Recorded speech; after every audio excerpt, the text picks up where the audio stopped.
What's good, family? Today's video is going to be about how to reconnect after you've drifted apart emotionally from your partner. So I got a question from a concerned husband trying to figure out how to reconnect with his wife. Here it goes. Hi, Kevin. My wife and I have been drifting apart emotionally, and I'm not sure how to reconnect with her.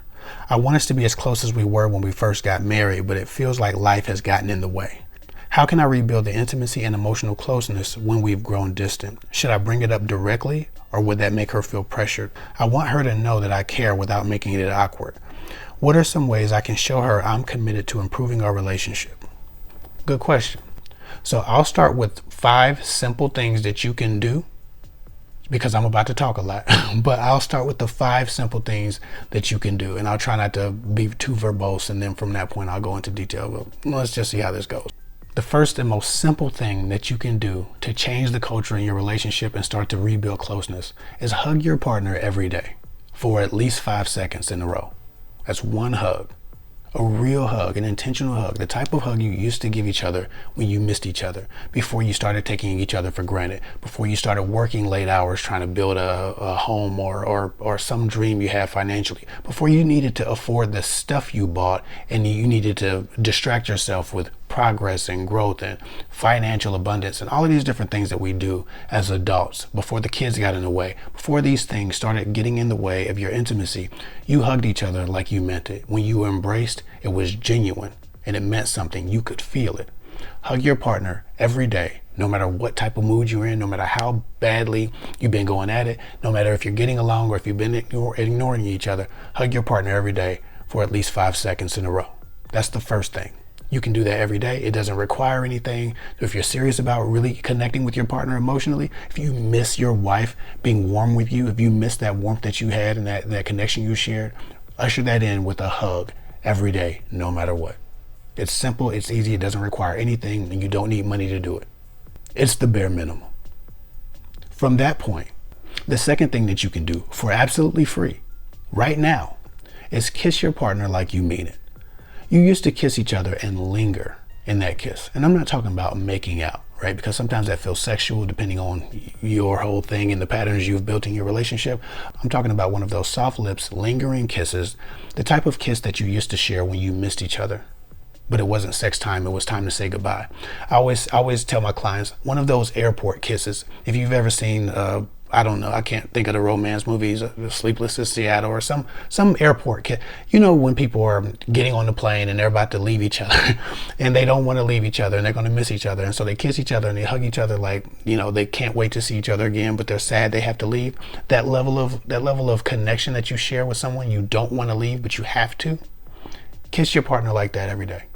It doesn't take anything. You've already hugged them for 5 seconds. Why not give them the lingering airport kiss? To just reaffirm subconsciously and emotionally and electrically that you love and care about them without saying a word. You've not said anything. But form follows function. So if you function in that affection, the form of it will come back. No different than victory posing and power posing makes you feel better. Being affectionate makes you feel more affectionate and function from a more affectionate and loving place. So hug your partner for 5 seconds and kiss them like you mean it. Every day, without fail. The third thing you want to do is touch them sexually every day. You always need to reaffirm desire and reaffirm the sexual energy in your relationship. Sometimes when you lack that connection or when you've emotionally drifted apart, your sex life also starts to drift. You don't want that to happen. In your relationship, you have to nurture every part of the relationship. They need to feel satiated and desired and wanted and loved in every way, spiritually, emotionally, and physically. So if you stop touching your wife, if you stop tapping her on the bottom, if you stop whatever the things you were doing that made her feel like she was desired, made her feel wanted and beautiful, and you know what those things are, the sexual touching, you still have to do those things. You still have to usher in that energy into every day. You can touch your partner sexually every day. And you should touch them every day if you want to make sure that you have a healthy sexual relationship with your partner. And sometimes that emotional connection drifts because there's a lack of sexual desire being expressed. Not that it's not being felt, but when it's not being expressed, it helps and exacerbates the emotional gap that starts to form in a relationship. It's easy to touch your partner. You remember how you used to do it. You remember where you used to do it. Your partner needs to feel seen. sexually. And that goes for men and women. If you're a wife watching this, if you've stopped caressing your husband, if you've stopped touching him sexually, if you've stopped initiating in places that you knew it wouldn't lead to sex, but you just wanted him to feel noticed and desired, start doing those things again. Again, these are all free. You can do them right now, yesterday. If you don't do them, it's a choice to stay disconnected. The fourth thing you want to do for your wife or your husband, because this goes either way, but the gentleman was asking me about his wife. The fourth thing you want to do is do something for her specifically. It might benefit you a little bit because you're being a better husband, but do something for her specifically 3 to 4 times a week. Something that meets one of her needs, something that shows her that she's being considered, something that she could appreciate, or something that takes the weight off of her shoulders 3 to 4 times a week. It doesn't have to be every day. We get busy, we're into our own thing, we get tunnel vision, that's okay. But about 3 or 4 times a week, you need to find time to do something considerate for your partner. Now, the fourth thing you want to do, okay? So hug like you mean it, kiss like you mean it, touch them sexually, and then do something for them specifically that would serve them, that's beneficial to them 3 to 4 times a week. The fourth thing you want to do after that is create a calendar. Yes, I said it. Create a calendar. Whether it's a private note calendar on your phone, whether it's a secret calendar you have, whether it's a calendar in your notebook, create a calendar and keep track of your effort. If you want to change your relationship, you must be the change you wish to see in your relationship. Change doesn't happen without consistency and persistence, right? It doesn't happen without discipline. So I want you to keep a calendar and keep track of the things you're doing and the moments that you're adding into your day. The hugs, the kisses, the touches, and the favors. Make sure you're doing them, because most people do them a couple of times and inflate the amount of effort in their minds. They start to keep score, but they inflate their score as if they've tried a lot harder than they've tried. And then they come back to me. And when I ask them about the specifics of when they did what, they don't have any specifics because they really didn't do it but a couple of times. And they want their whole relationship to change and turn around and be this amazing relationship because they did 2 or 3 things, but they actually haven't done the work. So I want you to keep a calendar. That's the fourth thing. Keep a calendar and follow the calendar. That's number 5. Follow the damn calendar. Do the work. Once you do the work, and you do it without the need of gratification, you do it without the need of recognition, right? A lot of people do stuff and they want to be recognized. Not only are they keeping score, but they're waiting to be patted on the back. They're waiting to get their head patted on. They're waiting to be thanked. If you care about your partner and you care about your relationship, you can't do these things with the heart of a person who's just waiting to be thanked, because all of this stuff then becomes about you. When you're not caring for a person from a genuine place, sometimes they can pick it up. And if it's not genuine, you can't keep it up. So stop focusing so much on whether or not they notice the differences and just be the difference. The beautiful thing about it is it starts to create a culture in your relationship. It creates culture in your patterns to where you don't have to keep a calendar after so long to be great. You're just great. You're just a good spouse. But those things start to be reciprocated. They start to operate in the new culture that you're developing in your relationship because it feels better.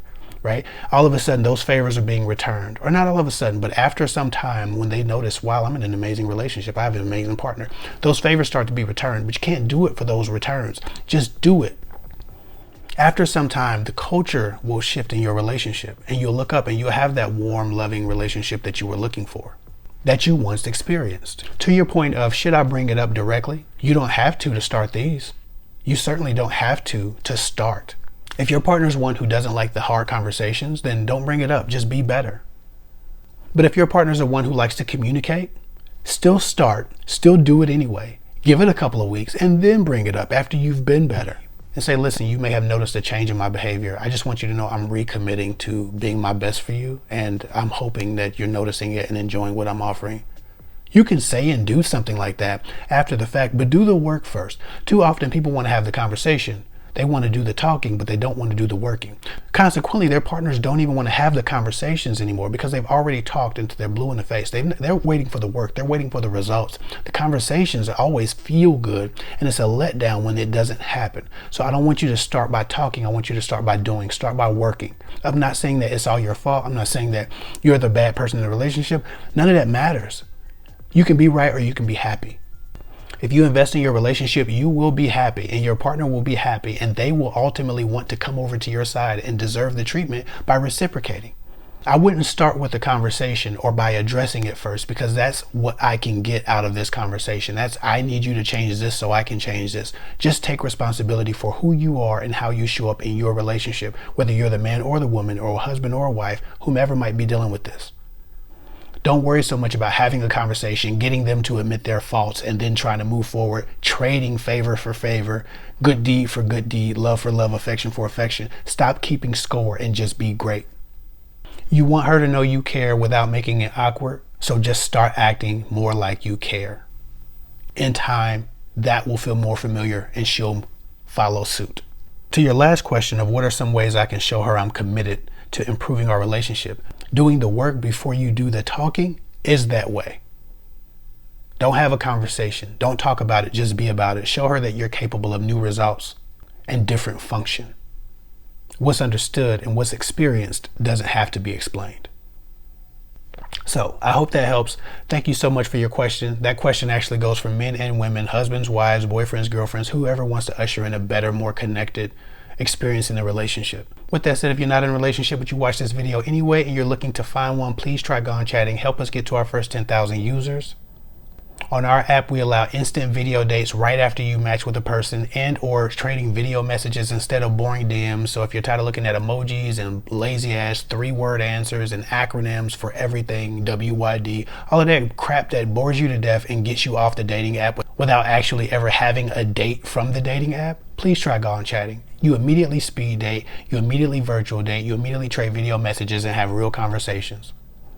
Anyway, that's all I got for now. Follow me at KevHick24 on Instagram. Send any questions that you want me to address in a video on Instagram. If you need to get one-on-one advice, please go to kevhick.com.